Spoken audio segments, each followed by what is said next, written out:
into one, so sketching a complex sinusoidal function. Now, I have done sketches of relatively hard functions. Now, they had no sinusoidal twist to them. And I kind of followed this particular procedure. So kind of an 8-step process, really just 7-step process, because I'm sketching along the way, you know, from finding the domain, going over if there's any vertical or horizontal asymptotes, you know, any holes in the functions. Okay, so crossings through the x-axes and then y-axes, taking the derivatives, seeing the maximums and minimums, and then taking the derivative again to see where the inflection points are. That process is super long to be able to sketch, but it teaches you quite a lot about the power of derivatives, power of actually sketching and understanding what happens with these functions. So I think it's kind of useful because it's going to take you on different paths that will help you in whichever course that you are taking with regards to maybe calculus or even advanced functions. Now, what we want to be able to do in this video is we want to be able to sketch two things. We want to be able to sketch this example, which is going to turn out to be much simpler, and I'll show you how and why. And then we want to be able to sketch something like this, which is not as simple, and we do have to kind of go over a little bit further than the previous one. So it is relatively complex. Now, of course, some functions are super complex, and in those cases, you know, we will resort to kind of graphical tools. But for not, you know, the extreme complex functions with these sinusoidals, we can do quite a bit just by hand to force us into the habit of understanding, like, what do all of these things mean? You know, like, how do I find these minimums, maximums, the derivatives with regards to the slopes and inflection points and crossings through zeros. So those items, it's a good exercise to go over because it covers such an enormous range of math for us. So coming back to here, if you wanted to see something a lot simpler than what I will do, and not with sinusoidal functions, I'll put up a link up above there, which was the original video that I made on sketching functions. And that particular video can lead you to see numerous items. And then I did a super complicated one with piecewise functions, and for that I'll put up a link up above there. That one is very challenging, extremely long to go through, but if you can do it, okay, then all the power to you. All right, so let's get into this. So I want to take this process and I want to be able to kind of graph these things. Now, when you're going to be graphing sinusoidal functions, if your teachers are going to be that mean to you and you're going to have to be doing these, sometimes you do get lucky if you are comfortable with thinking back for trig identities. So there's a lot of different kind of variations that are equivalent to trig that you can express in different ways that are much easier to be able to graph. So this one, sin x times cos x, it doesn't seem too difficult, but if you're going to try to graph this code the way that it is, okay, it might give you a little bit of a headache. So what I actually first will do is I'm going to try to show you that you don't have to go through this entire process all the time. You know, finding the domain, sure, you know, we can do that, but all the other ones, especially with the derivatives, sometimes we don't have to do.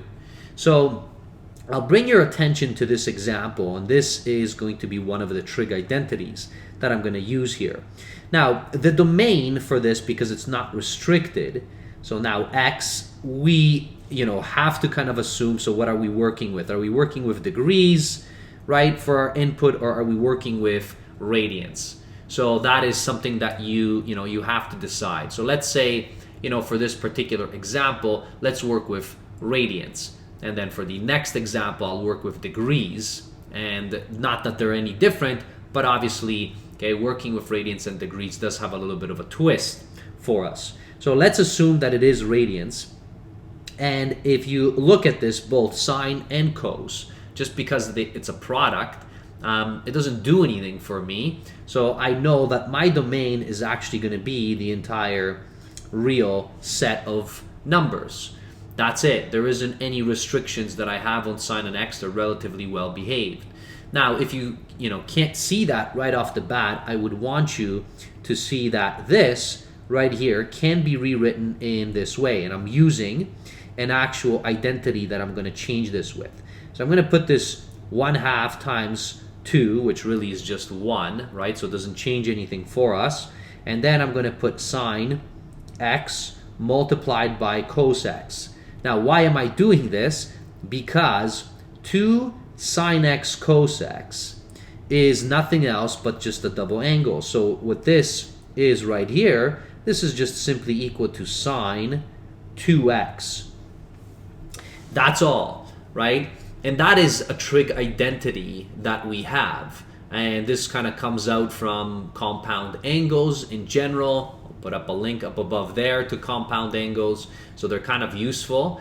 But as you can see here, now this function is much simpler because all that I am dealing with right now is just simply 1/2 sine 2x. That's all that I have. And now this domain right here that I put there certainly does make sense for us because we can basically just have a sine function right here. Now, if you wanted to graph this, and you're going through it, okay, so we found the domain. Are there vertical and horizontal asymptotes? For a sine function, no, there aren't. It's defined everywhere, so we don't have to worry about that. Are there any holes in here? No, once again, that's not something that we have to worry about this. This is just simply 1/2 of sine 2x. Now, are there any x crossings? So yes, these things do occur, right? And then are there, y-axis crossings? Okay, so yes, we can find those, that's for sure. But let's not necessarily jump into those steps right away if you are comfortable with transformations, right? So transformations for regular sine functions and cosine functions aren't that bad. Now, our parent function that we have is sine x. And now, how do we come up with this thing? Well, this is nothing else but simply, a scaling in the front. And then we have, okay, right here, another scaling. So this is the scaling of the x-axis, so stretching and compression. And then the 1/2 is just the scaling of the y-axis. Now, I can plot this, right? So I hope that everyone knows what a sine function looks like. So if I'm going to do that, now let me just sketch this out for my sine.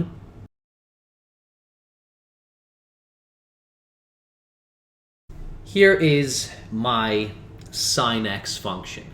Now, with regards to transformations, so this particular example that you have, this is not bad because of the fact, so notice what we have is, this is simply in the transformation world, and I'll put up a link up above there to the transformations for sines and cosines.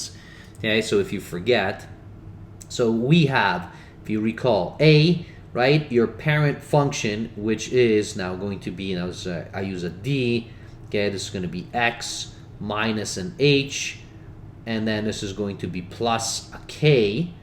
Now for us, this is our a, so our a is 1/2. Now what does that do to this particular function? Well, all it's going to do is, it's going to scale it down, right? So this is going to be a 1/2, this is going to be negative 1/2, and by the way, I am drawing just one period of this function, and then I can extend that period for the rest, right? Because it's just a repeating function, it's just periodic. So I can scale it back, take one period, and then just keep repeating the actual drawing. So that's the first a right here, that's 1/2. So that's going to just kind of compress this down. Now, I do not have an h, I do not have a k, meaning I don't have a shift to the left or to the right.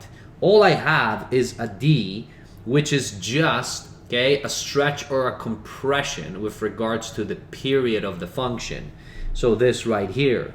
Now, if you have forgotten, so please remember, your period is equal to, now we're working with radians here, so it's going to be 2 pi all over whatever that stretch or compression is, whatever that D is. But for us, that D is 2.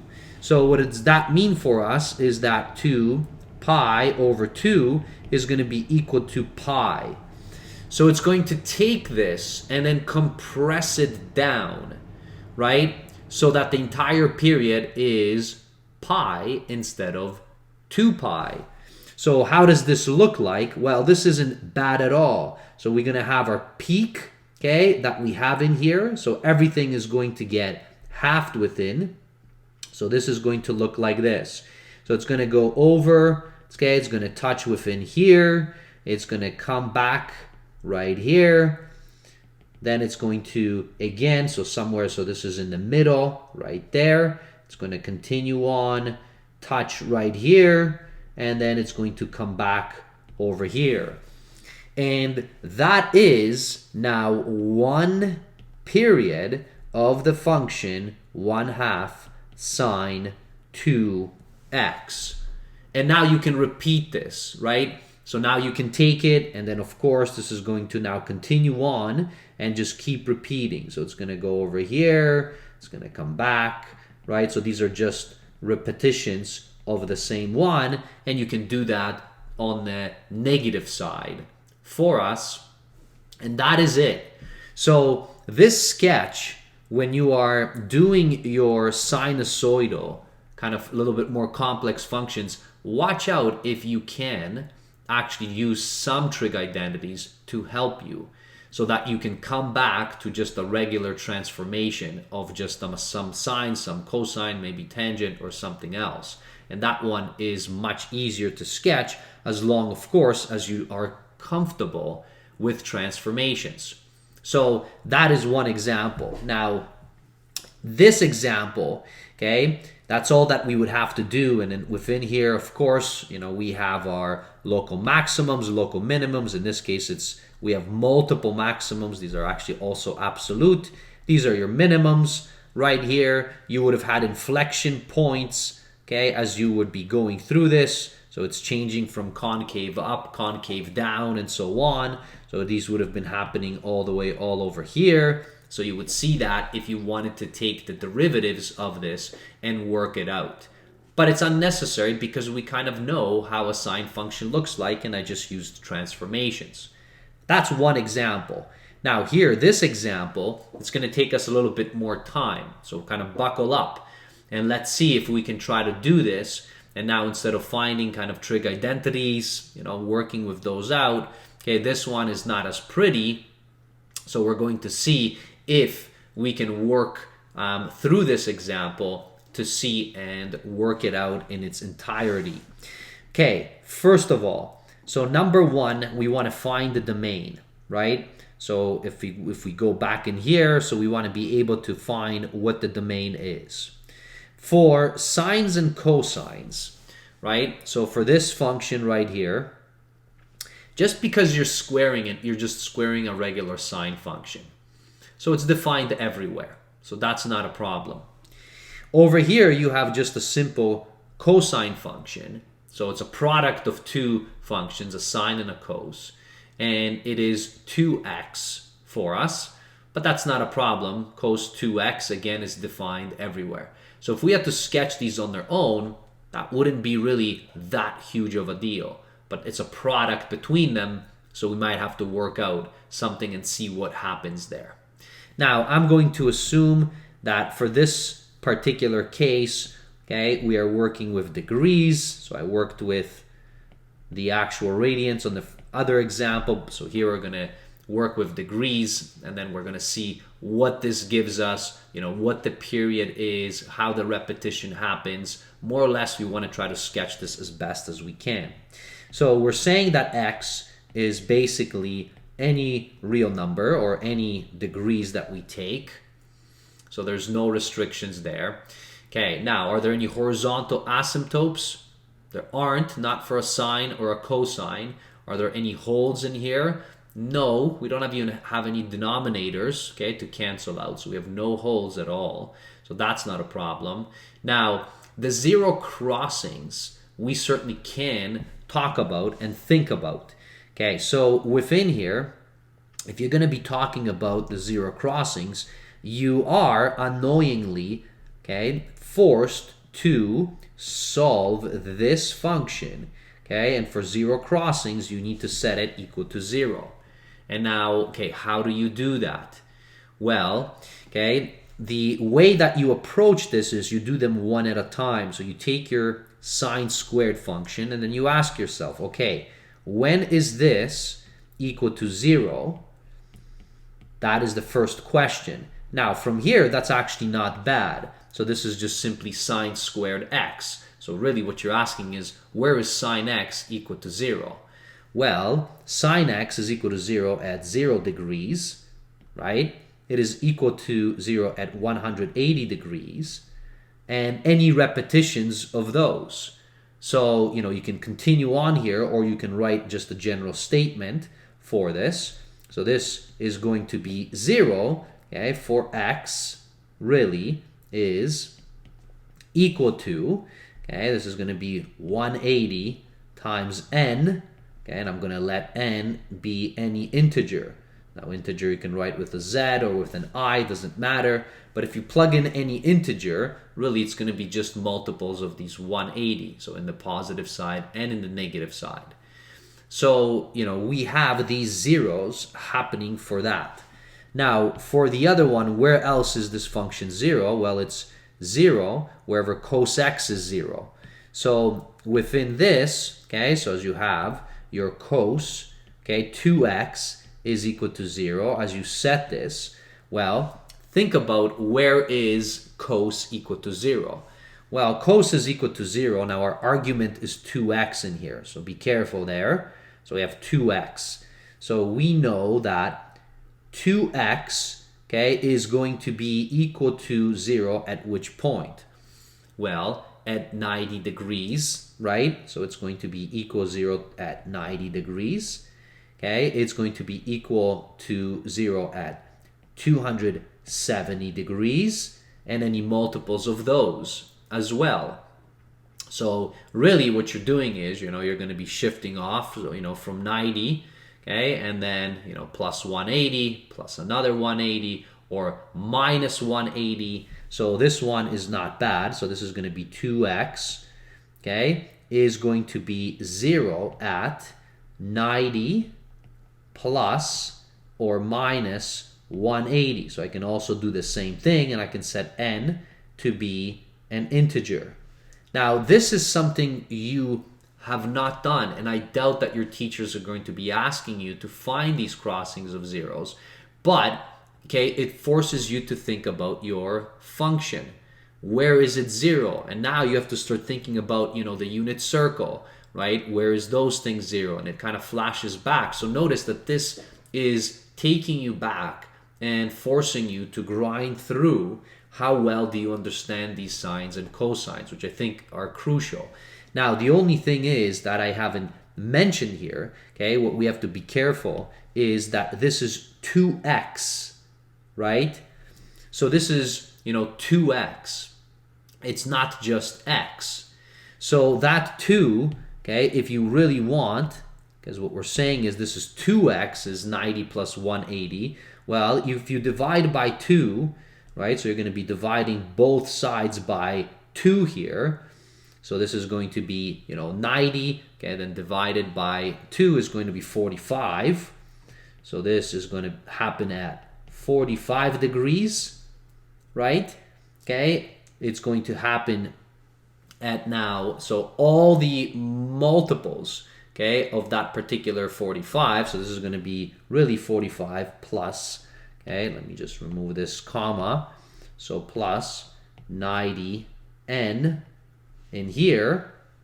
So those are my actual crossings of 0. So if you're thinking about it, okay, so it would have been, okay, 45 degrees, it's equal to 0, because now notice 45 times 2 is 90, right? It's going to be, so plus 90, so that would have been 135 degrees.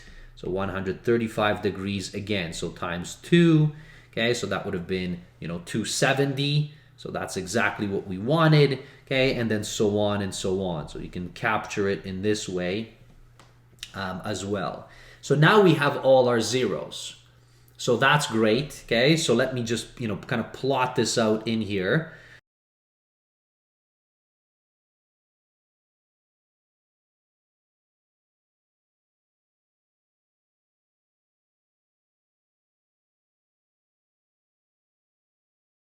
All right, so there you go. So I just plotted them out. So the one in black are coming from the sine squared x.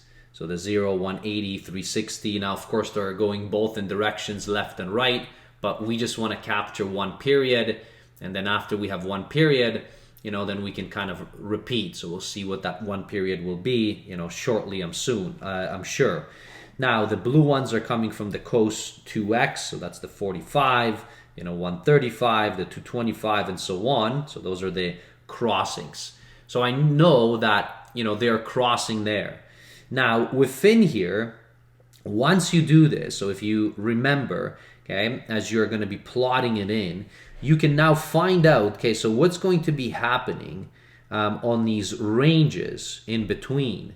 So if it's crossing through here, so on this range, let me maybe make it, a little bit more, okay, emphasize. So between here, between 0 and 45, now we can find out, is this function above or is it below, right? So we can take, for example, 30 degrees, right? So that particular 30 degrees, and we can substitute it into our function, okay, within here. So that's going to be, so for instance, if I wanted to find out right here, okay, this is going to be sine squared of 30 degrees multiplied by cos, okay, and this is going to be 2 times 30, which is 60 degrees. And now, is this positive or is this negative, right? Now, of course, okay, so in this case, because we're in the first quadrant of our unit circle, right, so 30 degrees and 60 degrees are in that quadrant, both of the sines and coses are positive, although, sine squared is positive. So we know that here we would have been above. So right above here, so in here, okay, so here we're on the positive side. So this, okay, our function is going to be above. Now we can do the same thing, right, and we can repeat the same process, and we can say, all right, between 45 and 90, okay, so what happens here? Because supposedly there is some zero crossing in there, okay, so where does it go within here? So 45 to 90, so now I have to kind of be careful, what are we going to choose? So a convenient one is 60, right? So that's again on the unit circle. Now if you plug in 60 into here, so what you'll notice is the sine, okay, of 60, so that one is positive, but as you plug in the 60 into the cos 2x, that's going to be cos of 120. And now cos of 120 is actually, well, that's on the other side of the unit circle, right? 120, so cos there is actually negative. So within here, so negative times a positive is actually negative. So this crosses through, and we know that this is going to be on the negative side over here. And now you can continue this pattern, right? So I'm going to just complete this pattern, both positive and negative, just to know where my function is going to lie.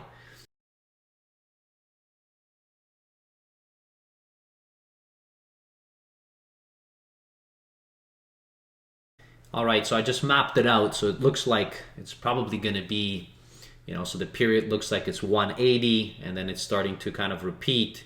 So notice between 0 and 45, it's positive. Between 45 and actually 135, so I wanted to bring that back there. We don't have any zero crossings. It's going to be negative all the way there. And then between 135, 180, it's back to positive. And then it looks like it's cycling through and repeating as we would go through again, because the unit circle just keeps repeating, right? So this is going to be periodic in some way.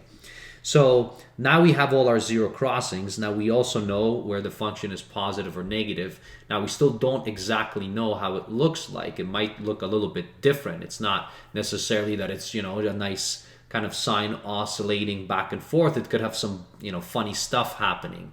So we'll see how it looks like in just a moment as we sketch this out. So what's the next step within here?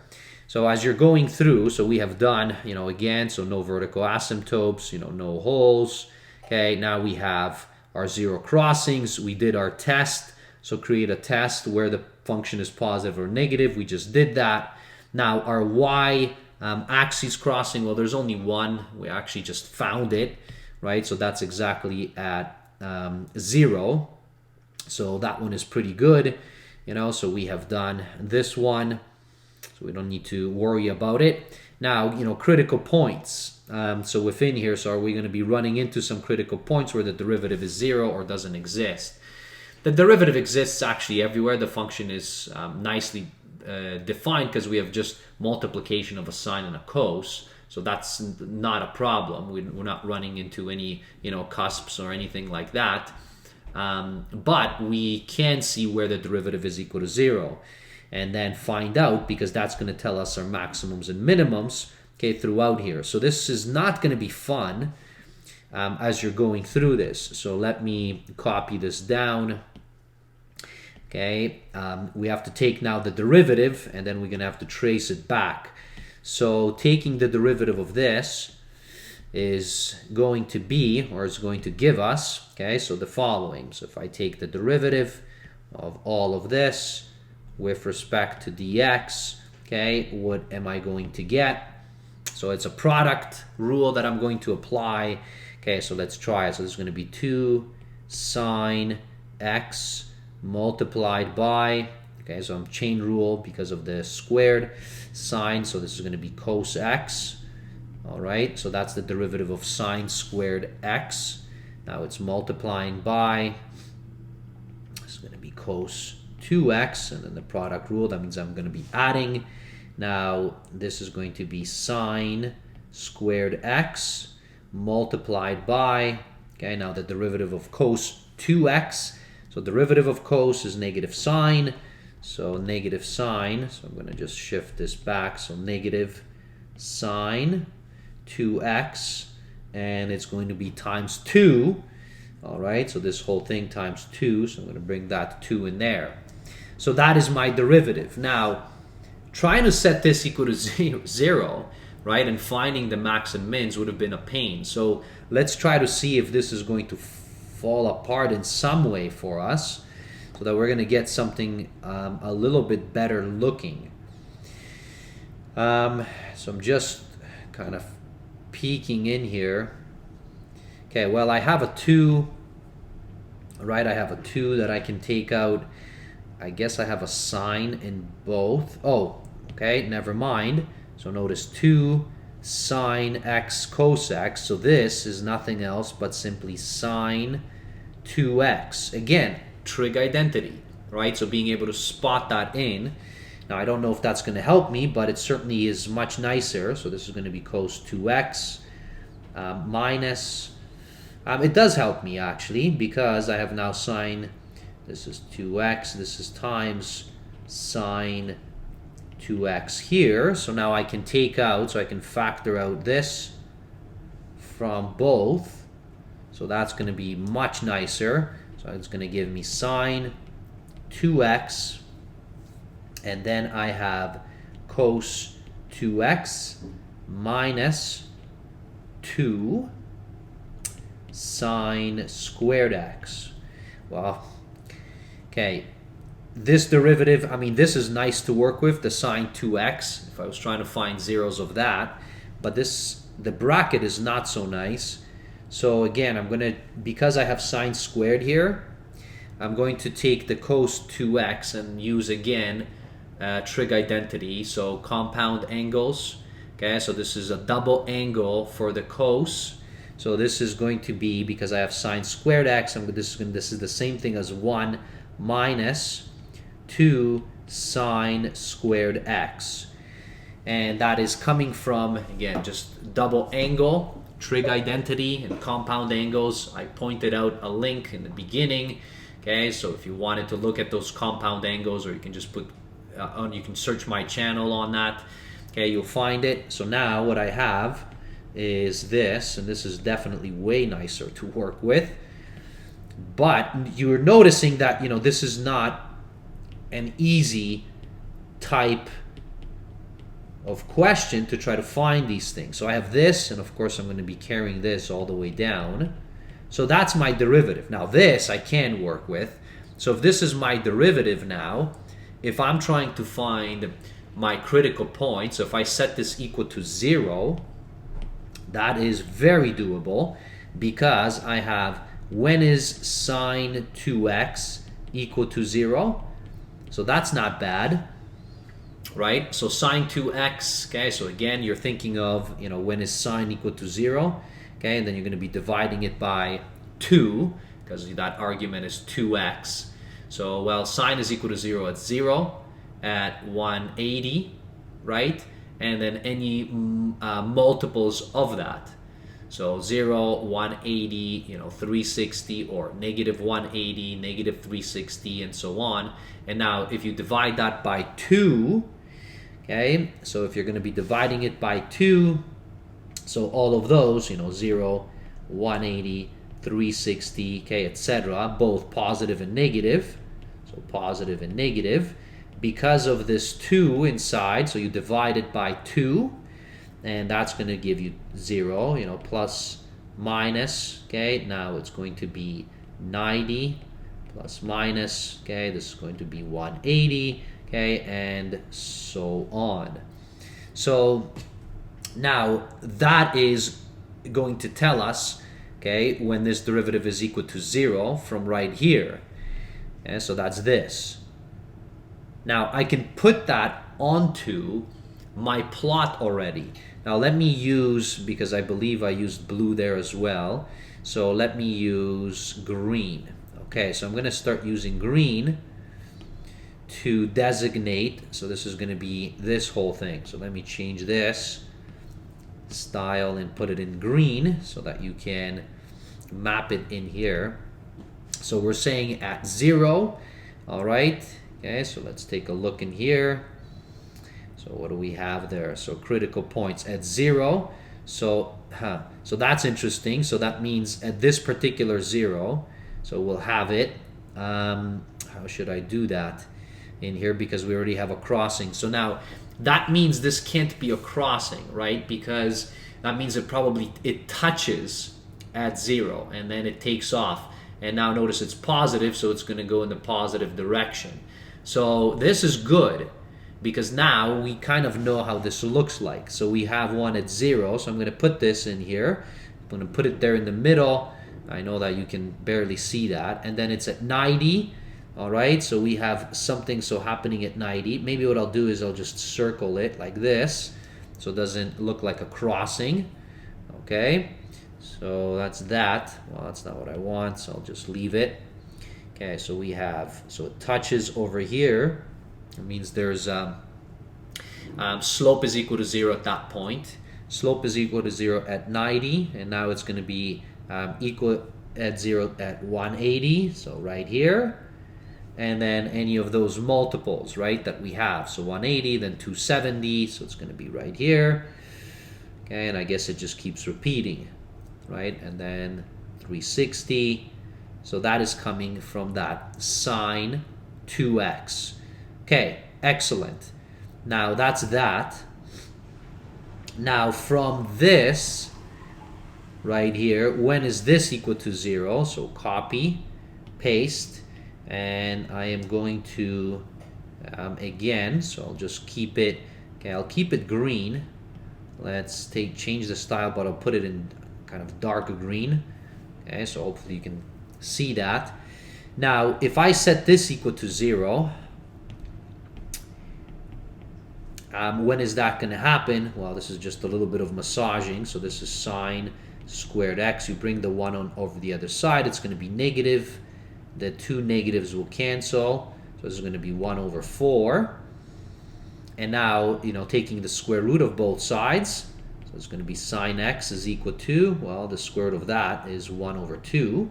But it's both positive and negative.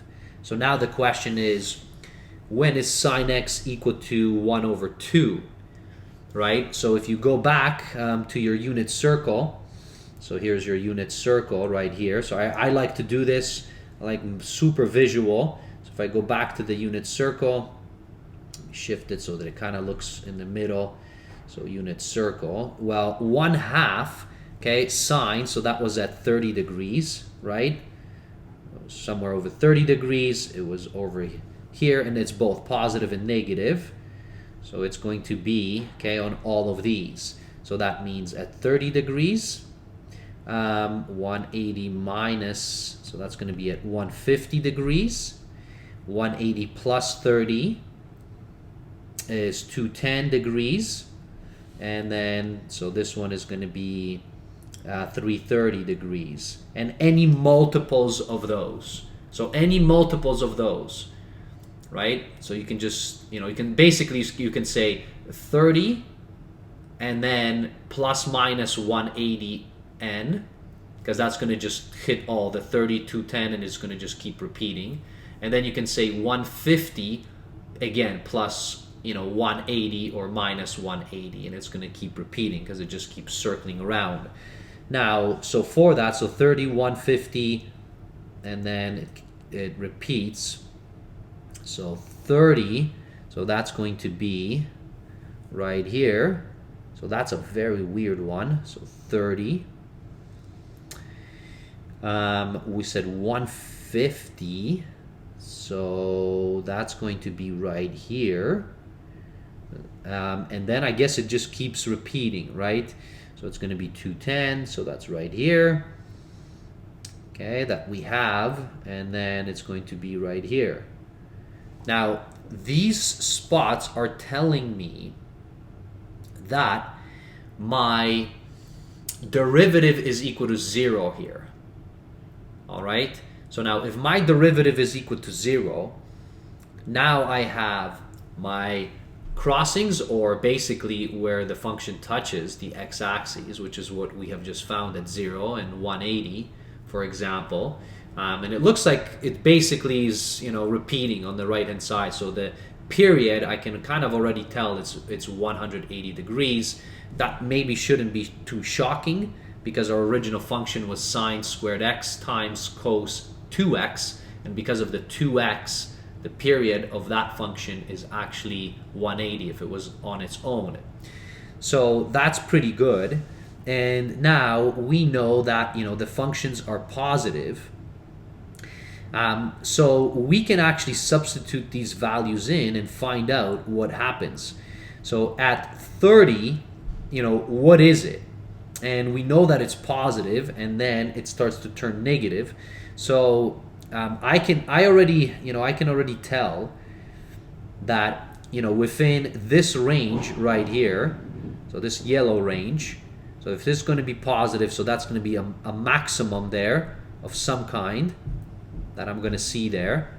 And then because it's on the negative side right here, so as you're going through in here, so here we have another derivative. This one is going to be some kind of a minimum, right? Now this one again, so this one is going to be some kind of a maximum, and then it's going to touch in here, and then it's going to be again still positive, so it's going to take off upwards. So we can pretty much almost sketch it now. We just have to find out what it would be. At 30 degrees, I want to know what it is. I want to know what it is at 90 degrees, and I want to know what it is at 150 degrees. Okay, so let me do that of our function. So I'll do that in fast forward fashion.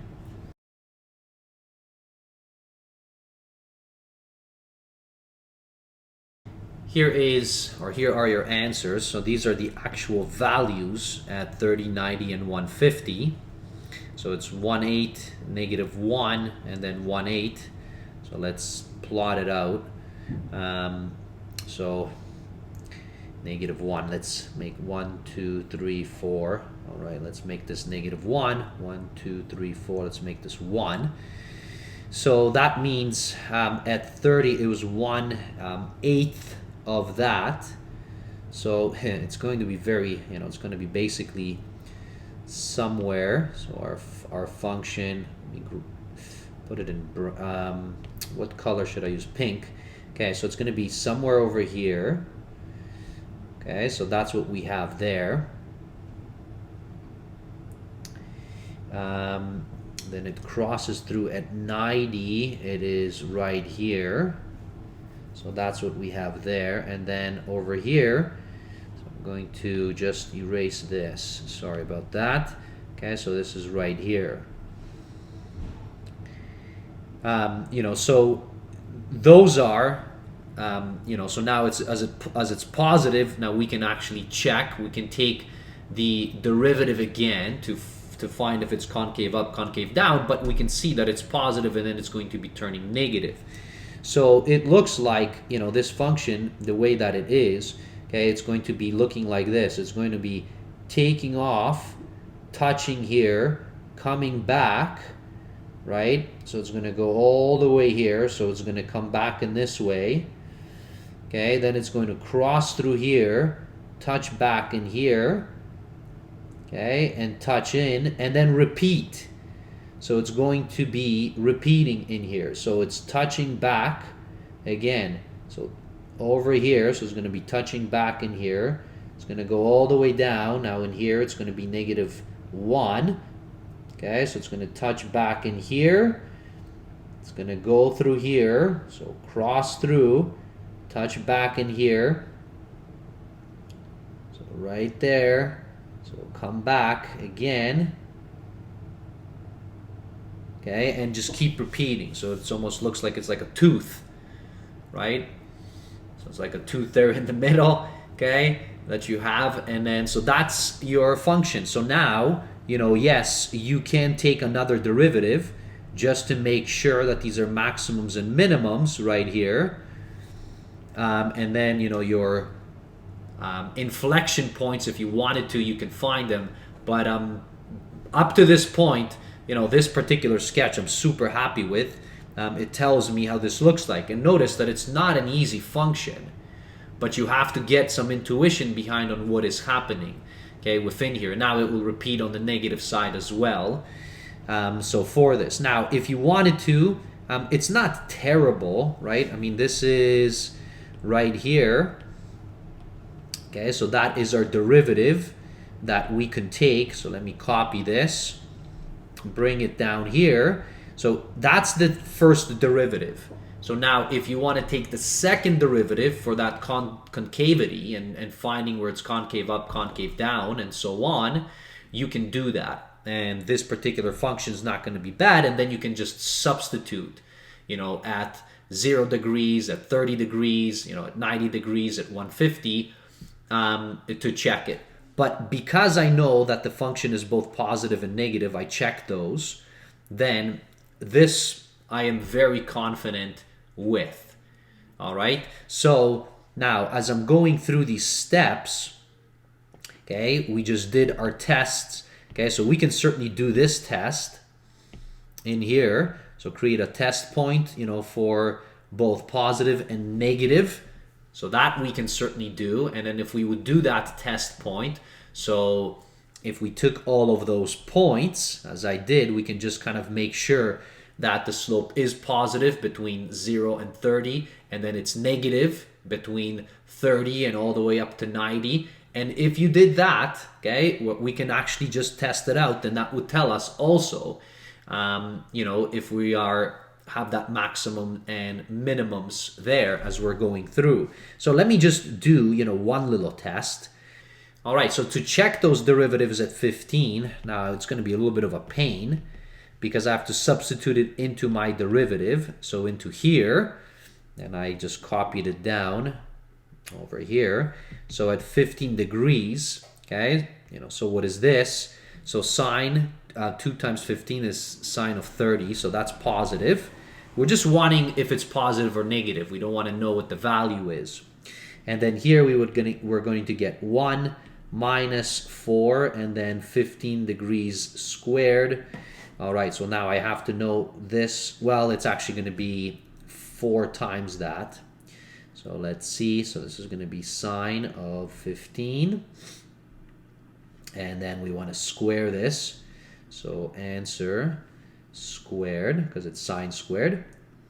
So that's that. And then answer times 4. Okay, and then 1 minus this, so it's still positive. So indeed, okay, at this test point, our derivative is positive. So going back into here, so if I zoom in, my derivative along this path is positive. And now here, so at, for example, at 45, I want to see if it's negative. And I can do the same thing. And I could continue with those test points. And what I would want to see is, I want to see here negative. Here I want to see positive. Right? Here I want to see negative. And then it just is repeating. So that's all that we would have to check. And I am very confident that this is the case. Now, let's just do a final test. And let's see how well we have sketched this. Let's take out Desmos. So here's Desmos. It's pretty good. So notice, this is what we got. This is amazing. All the crossings, everything. Now let me just shift this out of the way. Okay, let me maybe do this way. There you have it. Okay, so now you know how to sketch it. A lot of work, but I think it's worth going through this practice so that you can understand sketching and then also get more comfortable with sines, cosines, and the derivatives for them. All right, thanks for watching. We'll see you in a future video. Bye, everybody.